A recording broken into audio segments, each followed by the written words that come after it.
जम्मू कश्मीर में फिर एक बार करीब 6 साल बाद नई सरकार वजूद में आ गई। उमर अब्दुल्ला की सरबराही में आज 5 वज़रा ने हल्फ लिया। उमर अब्दुल्ला बहैसियत चीफ मिनिस्टर, जबकि जम्मू रीजन से 2 और वादी के 3 मेंबरान असम्बली ने बतौर वज़ीर हल्फ लिया।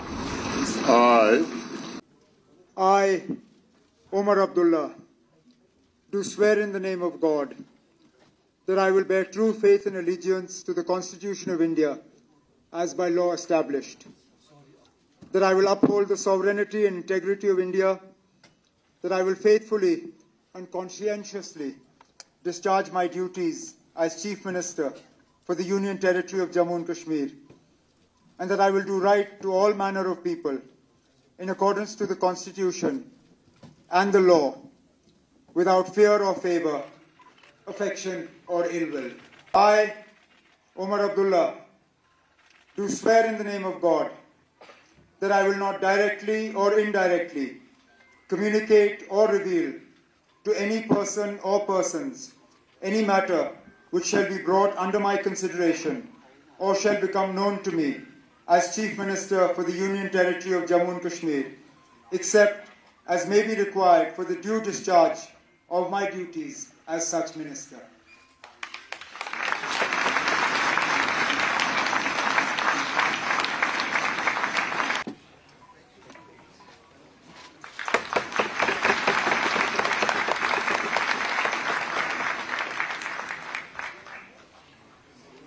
श्रीनगर में मुनक्किदा इस तकरीब में मुल्क के बहुत सारे लीडर, जिनमें प्रियंका गांधी, कांग्रेस के लीडर राहुल गांधी और डी राजा भी शामिल थे। और इस तकरीब के हवाले से, इस नई वज़ारती काउंसिल के हवाले से हमारे तजिया निगारों का क्या तजिया है, वो किस नज़र से इस हुकूमत को देखते हैं, इस सिलसिले में हमारे साथ सीनियर सहाफ़ी उमर मंजूर साहब हैं। हमारे साथ हमारी खुसूसी नुमाइंदा सदब शबीर साहिबा है और हमारे डेस्क एडिटर शौकत साहिल साहब हैं। सबसे पहले उमर साहब, मैं आपसे जानना चाहता हूं, जो आज उमर अब्दुल्ला ने बतौर यूटी वज़ीर आला हल्फ लिया, किस नज़रिया से इस वज़ारती काउंसिल को देख रहे हैं और उमर साहब के चैलेंज को देख रहे हैं? चैलेंज तो काफ़ी ज़्यादा है, ख़ासकर he was the first chief minister who completed the term of full 6 years in Jammu and Kashmir till 2014 from 2009, और उसके बाद he is the first chief minister to be swearing in as a chief minister of Union Territory of Jammu and Kashmir, so it's quite historic. Challenge उनके पास बहुत ज़्यादा है, ख़ासकर जो Jammu Kashmir reorganisation act of 2019 है, अगर उसके पेश नज़र बात की जाए तो सबसे बड़ा डॉन्टिंग टास्क उनका ये होगा that how he is going to navigate the administration, जो उनके इख्तियार में होगी ही नहीं। ख़ासकर आप पब्लिक ऑर्डर की बात करें, आप एंटी करप्शन ब्यूरो की बात करें, या फिर लैंड राइट्स की, और ये भी माना जाता है कि सिविल सर्वेंट्स जो इंडियन सिविल सर्विसेज के हैं, he can not even transfer them. So how he is going to negotiate these rough patches is a daunting task ahead of Umar Abdullah.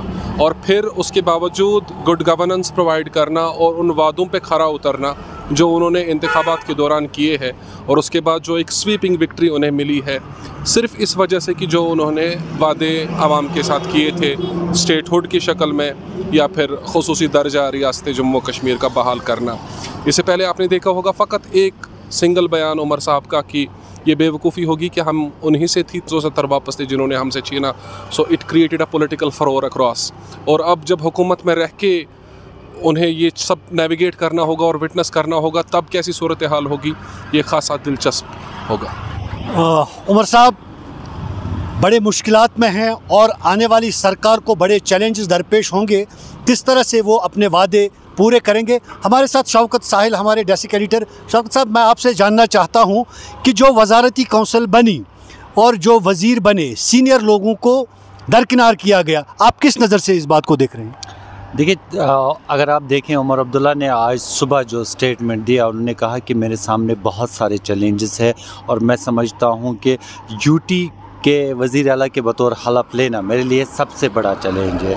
तो उमर अब्दुल्ला बखूबी इस बात से वाकिफ़ है कि उनके सामने एक बहुत बड़ा चैलेंज है जिसे वो जो है उससे निमटने की कोशिश करेंगे। मैं समझता हूँ कि दो बड़ी मुश्किलात जो है इस हुकूमत को दरपेश रहेंगी। एक रियासती दर्जे की बहाली सबसे बड़ा चैलेंज रहेगा, क्योंकि मरकज़ी हुकूमत जो है बआसानी ये रियासती दर्जा जो है बहाल करने नहीं जा रही है, क्योंकि अब ये नहीं होगा कि मरकज़ी सरकार जो है उमर अब्दुल्ला की सरबराही में जो सरकार बनी है आज, कि वो ये कहे कि जनाब आपकी सरकार बनी, आवाम ने आपको मैंडेट दिया, ये रियासती दर्जा है, ले लीजिए और एंजॉय कीजिए। ऐसा नहीं होगा। और बीजेपी की जो है वो इस रियासती दर्जे के बहाली के हवाले से खेलना पॉलिटिकल खेल खेलेगी और वो ये दिखाने की कोशिश करेगी कि उनमें वो दम है कि उनके बग़ैर रियासती दर्जा बहाल नहीं होगा। मुझे लग रहा है ये सबसे बड़ा चैलेंज इस सरकार के पास होगा कि वो किस तरह रियासती दर्जे को जो है बहाल करने में कामयाब होगी। दूसरा जो इलाकाई तवाज़ुन है, अगर आप मैंडेट को देखें, मुनक़सम मैंडेट दिया है जम्मू कश्मीर के अवाम ने जम्मू कश्मीर में, तो इस मुनक़सम मैंडेट को इलाकाई तवाज़ुन को बरकरार रखना ये भी उमर अब्दुल्ला के लिए बहुत बड़ा चैलेंज होगा। किस तरह रखेंगे, किस तरह, लिहाजा शायद यही गालिबन यही है कि उन्होंने जो सुरेंद्र चौधरी को नायब वज़ीर आला के बतौर आगे लाया, शायद ये कि उस खुला को पुर करने की कोशिश की कि जम्मू के नुमाइंदगी दी है इस वज़ारत काउंसिल में उमर अब्दुल्ला ने। चैलेंज बहुत सारे हैं, अब आगे देखना होगा कि वो इन चैलेंज से कैसे निपटते हैं। किस तरह से इलाकाई तवाज़ुन उमर अब्दुल्ला साहब बरकरार रख सकते हैं, ये शौकत साहिल साहब का कहना है। शायद इसीलिए इस तवाज़ुन को बरकरार रखने के लिए उन्होंने सुरेंद्र चौधरी साहब को नायब वज़ीर आला का ओहदा सौंपा है। सदब, मुझे ये बताइए, जहाँ तक वैली का ताल्लुक़ है, यहाँ बहुत सारे एरियाज़ हैं, बहुत सारे इलाके हैं, बहुत सारे डिस्ट्रिक्ट हैं और मुख्तलिफ़ किस्म के लोग, मुख्तलिफ़ तबकों से जुड़े लोग हैं। जो वज़ारती काउंसिल तश्कील दी गई, क्या उसमें सब लोगों की नुमाइंदगी है कि नहीं है? अगर नहीं है तो उमर साहब की इस वज़ारती काउंसिल के लिए आने वाले चैलेंजेस क्या होंगे? जैसा कि हम पहले देख रहे थे, बहुत सारे जो है यहाँ पर आ रहे थे, सामने रूमर्स थे कि ये लोग जो है रिप्रेजेंट करेंगे, हर एक डिवीज़न को रिप्रेजेंट किया जाएगा, हर एक सेक्ट को रिप्रेजेंट किया जाएगा, ST SC को रिप्रेजेंट किया जाएगा, गुजर बकरवाल को रिप्रेजेंट किया जाएगा। लेकिन अभी जो आ रहे हैं 5 नाम जो सामने आ रहे हैं, तो ऐसा लग रहा है कहीं ना कहीं जो ये बैलेंस बनाना चाहते थे, लोग चाहते थे कि ऐसा होना चाहिए, वैसा हो नहीं रहा है। अभी भी कुछ जो है, अभी 10 यहाँ पर मिनिस्ट्रीज़ है, तो अभी भी कुछ लोगों को अभी भी मिनिस्ट्रीज़ मिलने वाली है। लेकिन वो जो बैलेंस यहाँ पर NC कर सकती थी, हर एक तबके से लोग ला सकती थी, चाहे शिया सेक्ट से लाए या फिर गुजर बकरवाल हो, या फिर यहाँ पर कश्मीरी पंडित्स को भी रिप्रेजेंटेशन मिलनी चाहिए थी, लेकिन वो अभी जो है वो नहीं हो रहा है। यहाँ पर हमने देखा कि सुरेंद्र चौधरी को जो है डिप्टी CM बनाया गया, क्योंकि रविंद्र रैना जैसे लीडर को उन्होंने वहाँ पर जो है एक मात दी है।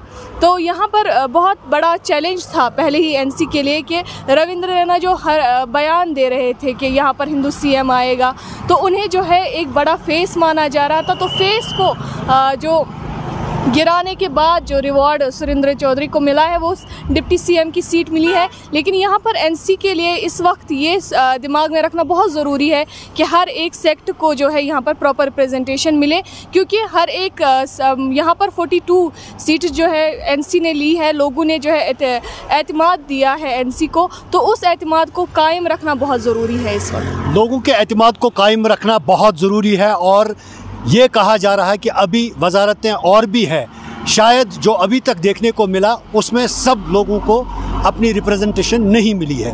उमर साहब, जो सीनियर लोग दरकिनार किए गए इस वज़ारती काउंसिल में, जो अभी तक हलफ बर्दारी में हम चेहरे सामने आ गए, उनमें सीनियर लोग नेशनल कॉन्फ्रेंस के नज़र नहीं आ रहे हैं। आप किस नज़र से देखते हैं, कहीं नेशनल कॉन्फ्रेंस के लिए ये दर्द-सर ये मामला तो नहीं बनेगा? नहीं, एक्चुअल में व्हाट आई एम वरीइंग कि श्रीनगर जो एक बास्शन माना जाता था नेशनल कॉन्फ्रेंस का, तो वो बास्शन अभी जो है मिनिस्ट्रीज़ में नेगलेक्ट किया गया है।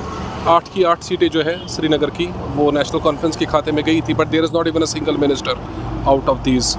अली मोहम्मद सागर साहब के बारे में बात ही हो रही थी या फिर उनके फर्जंद के बारे में, लेकिन ऐसा हमें देखने को नहीं मिला। What I really believe is that Omar Abdullah administration will keep switching between the ministries. शायद रोटेशनल बेसिस पे मिनिस्टर जो है वो आने वाले अयाम में चेंज होते रहेंगे, after 6 months, after 1 year, after 2 years, who nose. But शायद मुझे लग रहा है ऐसा होगा। और जो आपने नेगलेक्ट की बात की सीनियर्स की, उन्होंने कांग्रेस को भी नेगलेक्ट किया है। न तारिक हमीद खरा साहब को लिया गया, न गुलाम अहमद मीर साहब को लिया गया। So that's quite surprising. और वो भी ऐसी सेरेमनी में जिसमें राहुल गांधी और प्रियंका गांधी खुद प्रेजेंट है। So it means it signals that underneath there is some sort of undercurrent going on. और जहाँ तक मेरा अंदाज़ा है, ये मिनिस्ट्रीज़ जो है वो शायद चेंज होती रहेंगी रोटेशनल बेसिस पे। That's what I feel. Rotational basis पे मिनिस्ट्री चेंज हो जाएगी, ये उमर साहब का कहना है। लेकिन शौकत साहब, मैं आपसे ये बात जानना चाहता हूँ कि जम्मू कश्मीर में जो नारा इलेक्शन के दौरान दिया गया कि पहले स्टेटहुड वापस होनी चाहिए, उसके बाद ही इंतखाबात में हिस्सा लेंगे, बाकी मामला दफ़ा 370, लेकिन उमर साहब ने इलेक्शन जीतने के फ़ौरन बाद ही प्राइम मिनिस्टर ऑफ इंडिया के बड़े तारीफ़ किए और ये कहा कि दफ़ा 370 को दरकिनार किया, जबकि उन्हीं के पार्टी के सीनियर जो मेंबर पार्लियामेंट अभी हैं, आगा रूहुल्लाह मेहदी, उन्होंने लोगों से कहा था कि मैं हरगिज़ ये तस्लीम नहीं कहूँगा, जो खोया हुआ मुकाम है वो हमें वापस मिलना चाहिए। अब जो अभी तक हालात सामने आ रहे हैं, तो किस तरह आप देखते हैं, क्या नेशनल कॉन्फ्रेंस के लिए मुश्किलात बढ़ेंगे? पॉलिटिकल डेडलॉक आगे हमें देखने को मिलेगा जम्मू कश्मीर यूटी और मरकज़ के दरमियान।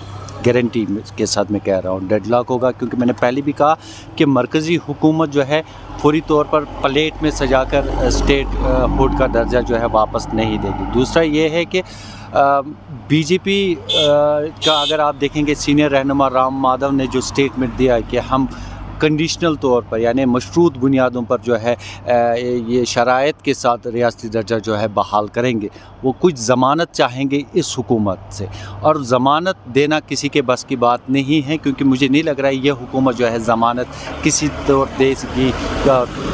एक पॉलिटिकल डेडलॉक सामने आ रहा है। दूसरा, मैं उमर से ये इत्तेफाक करूंगा कि उमर ने कहा कि रोटेशन बेसिस पे जो है काबीना में तब्दीली देखने को मिली। मैं समझता हूँ कांग्रेस को जो मैंडेट मिला ना इन इंतखाबात में वो बहुत कम है। 6 नशस्तें उन्हें मिली और उनको इस मिनिस्ट्री ऑफ काउंसिल में शामिल करना है, ये नेशनल कॉन्फ्रेंस के लिए बड़ा चैलेंज था। क्योंकि बड़ा चैलेंज नहीं बल्कि ये नामुमकिन सी बात लग रही थी। कांग्रेस के लिए भी ये नामुमकिन सी बात है, क्योंकि उन्होंने भी ये पसंद किया कि वो हुकूमती इत्तेहाद में बैठेंगे, बाहरी तौर पर इस हुकूमत को जो है सपोर्ट करेंगे। और इसीलिए कल जो हमने देखा कि जो गुलाम अहमद मीर को लीडर बनाया गया, कांग्रेस की तरफ से लेजिस्लेटिव लीडर बनाया गया, शायद ये उस पॉलिटिकल एक जो प्रोसेस है उसका एक हिस्सा है। मैं समझता हूँ हम अभी ये कबलज़ वक्त होगा, आज पहला दिन है, काबीना की एक मीटिंग भी आज सपेयर को होने जा रही है, सेक्रेटरीज़ के साथ मीटिंग होने जा रही है। वहाँ से आउटपुट क्या आता है वो देखना इंतहाई दिलचस्प होगा। क्या ये काबीना जो है सबसे पहले रियासती दर्जे के हवाले से कोई करारदाद के हवाले से मंजूरी देगी, या फिर कोई ऐसा ऑर्डिनेंस पेश करेगी जिसको आगे जाकर जो असम्बली इजलास होगा उसमें पेश किया जाएगा। ये एक दिलचस्प है। खबरें बहुत सारी आने वाली है, खबरें बहुत सारी आने वाली है और मरकज़ और स्टेट के दरमियान सियासी टसल शुरू होगी, ये हमारे डेस्क एडिटर का कहना है। सदप, मैं आपसे ये जानना चाहता हूँ कि जो मैंडेट मिला है नेशनल कॉन्फ्रेंस को, उन्होंने सिर्फ किया है, अब सरकार बनाई है, कल के तारीख में अगर ये सरकार डगमगाती है तो नए इलेक्शन करने पड़ेंगे, तो नेशनल कॉन्फ्रेंस को उस वक्त किन मसाइल का सामना करना पड़ेगा आपकी नज़र में? जी, अगर हम बात करें इन इलेक्शंस की, तो यहाँ पर जो है एनसी के लिए आगा रूहुल्लाह मेहदी ने बहुत मेहनत की है। एक ये 42 सीट्स लाना एनसी के खाली अब में नहीं था, क्योंकि जब हमने हिस्ट्री अब एनसी की देखते हैं तो वो उन वादों पे जो है कायम नहीं थी जो उन्होंने किए थे। लेकिन इस बार क्योंकि रूहुल्लाह मेहदी पहले पार्लियामेंट में गए, वहाँ पर जब उन्होंने पहली स्पीच दी पार्लियामेंट में, तो वहाँ पर जो लोग थे उनमें एक एतमाद आया कि नहीं, अब जो है शायद एनसी जो है उनकी बात आगे रखेगी। अगर फिर भी इसके बावजूद भी इतना बड़ा मैंडेट देने के बाद भी अगर एनसी जो है ये हुकूमत बरकरार रखने में कामयाब नहीं रहेगी तो लगता है जैसे पीडीपी के साथ हुआ तो फिर से एनसी के साथ वही होगा, वो फिर से एतमाद नहीं हासिल कर पाएगी। कल की तारीख में अगर कहीं न कहीं ये सरकार गिर जाती है तो नेशनल कॉन्फ्रेंस को फिर वोटरान के पास जाना पड़ेगा। उस वक्त नेशनल कॉन्फ्रेंस जैसी इस बड़ी तंजीम का हाल क्या होगा? उमर साहब, आपको क्या लग रहा है कि किन मसाइल को उस वक्त उन्हें सामना करना पड़ेगा? देखिए, उमर अब्दुल्ला के पास खासकर ये दुधारी तलवार है इस टाइम। वो ये कि कई सारों ने कहा that it's a crown of thrones on the head of Omar Abdullah right now. अगर वो काम करना भी चाहे और अगर काम ना किया जाए तो एंटी इनकम्बेंसी वेव जो है वो कम्प्लीटली डाइवर्ट और ट्रांसफ़र होगी towards Omar Abdullah and his administration and his council of ministers. In fact अगर उनके पास फंड्स नहीं है, इनफैक्ट अगर उनको अप्रूवल नहीं मिलता एलजी से या फिर सेंट्रल गवर्नमेंट से, लेकिन फेज़ जो इस गवर्नमेंट के है वो उमर अब्दुल्ला है। So anti incumbency wave directly will get transfer towards Omar Abdullah. वो किस तरह से ये जस्टिफाई कर पाएंगे ये काफ़ी मेटिकुलस होगा for Omar Abdullah and for his entire cabinet. खासकर मैं ये समझता हूँ कि लास्ट टाइम जो from 2009 to 2014 Omar Abdullah completed the 6 year term, और जिसमें सैलाब भी आया, जिसमें 2010 का टर्माइल भी आया, जिसमें अफजल गुरु की फांसी भी आए। There were so many challenges, but he had the very good equation at the central government. It was UPA or it was Congress government at the helm. लेकिन अभी जो सूरत हाल है वो खासी मुख्तलिफ है। वो अभी इनडायरेक्ट सिग्नल्स भेजने लगे हैं सेंट्रल गवर्नमेंट को, खासकर डॉक्टर फारूक अब्दुल्ला भी और उमर अब्दुल्ला भी, that we have to maintain good equations with the central government so that we could work. लेकिन ये जो सरकार है मरकज़ में जनाब, ये खासी मुख्तलिफ है, इनके पीछे एक खासी आइडियोलॉजी है। तो उमर अब्दुल्ला को क्या ये काम करने देंगे, ये बहुत दिलचस्प बात होगी। और जिस तरह से हमने देखा है कि उमर अब्दुल्ला काफ़ी ज़्यादा टेम्प्ट हो जाते थे। आपको याद होगा इन 2009 assembly when Muzaffar Hussain Beg alleged something to Umar Abdullah and he in a jiffy he resigned from the post of the chief ministership। और अगर ऐसे ही उनको टेम्प्ट किया गया और इंस्टिगेट किया गया इस टाइम, तो ये दुधारी तलवार है। ख़ासकर ये कि या तो एंटी इनकम्बेंसी वेव जो है वो उमर अब्दुल्ला की तरफ ट्रांसफ़र होगी और वो उसे शील्ड नहीं कर पाएंगे। दूसरा ये कि अभी से वो ये रेट्रिक मेंटेन करके रखे नेशनल कॉन्फ्रेंस, जैसे अरविंद केजरीवाल ने दिल्ली में करके रखी है कि मुझे दिल्ली काम नहीं करने दे रही, मुझे मरकज़ काम नहीं करने दे रही, मैं काम करना चाहता हूँ। अगर वो रेट्रिक वो मेंटेन यहाँ पे कर पाएंगे so he could divert that kind of anti incumbency wave. और दूसरी बात ये, जो इनके इख्तियार में है वो उसको किस तरह से यूटिलाइज़ करते हैं। जैसे हम दिल्ली मॉडल ऑफ गवर्नेंस है, आम आदमी party of model of governance देखेंगे, जिसमें मोहल्ला क्लिनिक्स आए, जिसमें मॉडर्नाइजेशन ऑफ गवर्नमेंट स्कूल्स आए, जिसमें फ्री मेडिकल केयर आया, जिसमें हॉस्पिटलाइजेशन की जो बेटर इक्विपमेंट है वो आया। अगर वो ऑन ग्राउंड वो गुड फैसिलिटीज़ प्रोवाइड करते जो उनके इख्तियार में है, तो मुझे लगता है Omar Abdullah will be able to complete his full term, क्योंकि अभी वो इवॉल्व हो चुके हैं। 2019 से लेकर अभी तक तो जनाब 14-15 साल हो गए। वज़ीर आला के सर पर कांटों का ताज है, ये उमर साहब का कहना है। लेकिन क्या प्रायोरिटीज़ होनी चाहिए जिस तरह से आवाम का खोया हुआ एतमाद बहाल हो सकता है? मैं जानना चाहता हूं कि क्या करना चाहिए इमीडिएट रिलीफ के लिए, जो लोगों को जब रिलीफ मिलेगा क्या करना चाहिए इस हुकूमत को? देखिए, तरजीहात अगर हम देखें, मौसमी सरमा हमारे सर पर है और जो वादा किया है नेशनल कॉन्फ्रेंस ने अपने इंतखाबी मंशूर में कि मुफ्त बिजली फराहम की जाएगी, अगर वो इस हवाले से ठोस इकदाम उठाते हैं तो ये राहत पैकेज हो सकता है आवाम के लिए। दूसरा, स्मार्ट मीटर्स को हटाने की बात की थी इंतखाबी मंशूर में कांग्रेस ने, और इत्यादि है वो इनके, अगर वो कुछ ऐसा होता है तो वो राहती पैकेज होगा आवाम के लिए। लेकिन मैं उमर की बात को आगे बढ़ाते इनसे एक इख्तिलाफ ज़रूर करूँगा। मुझे नहीं लग रहा है ये हुकूमत जो है अपनी मुद्दत जो है पूरी करेगी, और मुझे नहीं लग रहा है ये हुकूमत कहीं जाएगी, क्योंकि उसकी वजह आज मैसेज साफ तौर पर अपोजिशन लीडरान, जो कौमी अपोजिशन लीडरान थे, जैसे राहुल गांधी को हमने देखा, प्रियंका गांधी का यहाँ आना, अखिलेश यादव का यहाँ आना, CPM के सीनियर लीडरान का यहाँ आना, तो एक मैसेज मरकज़ को दिया गया है कि हम यहाँ हैं और हम यहाँ से कहीं नहीं जाने में। और मुझे लग रहा है कि उमर अब्दुल्ला के दिमाग में ये बात तो ज़रूर होगी कि मरकज़ हमें शायद काम करने नहीं देगी, बीच भाजपा हमें काम करने नहीं देगी। एहसास है कि चैलेंजेस क्या है और वो इन चैलेंज से निपटने की कोशिश करेंगे। मुश्किलात बहुत सारी आएंगी, अब वो इन मुश्किलात से कैसे नबर्द आज़मा होगा, ये इंतहाई दिलचस्प होगा। अपोजिशन मजबूत है सेंटर में, तो उस वजह से जो आज इशारा मिल रहा है कि उमर अब्दुल्ला की सरकार अपनी मुद्दत पूरी करेगी, ये शौकत साहिल साहब का कहना है। मैं जानना चाहता हूँ सदब, क्या जो दिल्ली मॉडल यूटी सरकार चल रही है, क्या वाकई उमर अब्दुल्ला उस तरह कामयाब होंगे वैली में अगर वो बीजेपी के दौर में वज़ीर आला बन रहे हैं? देखिए, जो उमर अब्दुल्ला है उन्हें पहले से पता था कि मेजॉरिटी में जो है बीजेपी है, सेंटर में जो बीजेपी है, दूसरी सेकंड मेजॉरिटी जो ली है वो भी बीजेपी ने ली है। यहाँ पर जो हमारी पीडीपी थी या कोई और था तो वो उतना मेजॉरिटी यहाँ नहीं ले पाई। जम्मू रीजन में अगर हम मेजॉरिटी की बात करें तो वो भी बीजेपी ने ली है, तो अपोजिशन ही सारी बीजेपी की है। आइडियोलॉजीज़ बिल्कुल मुख्तलिफ है। यहाँ पर आर्टिकल 370 की बात जब उन्होंने मैनिफेस्टो मीट में की कि पहले हम आर्टिकल 370 को लाएंगे, लेकिन अब उमर अब्दुल्ला को लगता है कि नहीं, ऐसे बात नहीं बनेगी, हमें कंप्रोमाइज़ करने पड़ेंगे। तो यहाँ पर हम देख सकते हैं कि आगे जो है बहुत सारे कंप्रोमाइज़ हो सकते हैं और यहाँ पर जो है हुकूमत चलाने की पूरी कोशिश की जाएगी। ऐसा नहीं है कि छोटी बातों पे जो है हुकूमत को छोड़ दिया जाएगा।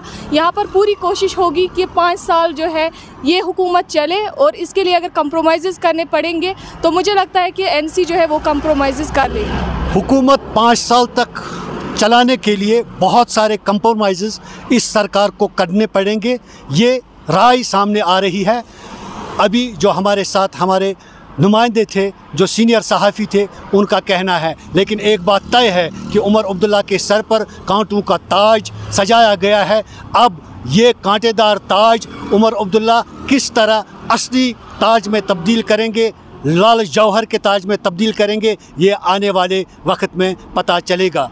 फ़हीम मतू, इम्तियाज़ गुलजार, वीडियो जर्नलिस्ट के साथ मैं रशीद राहिल, एशियन मेल, श्रीनगर।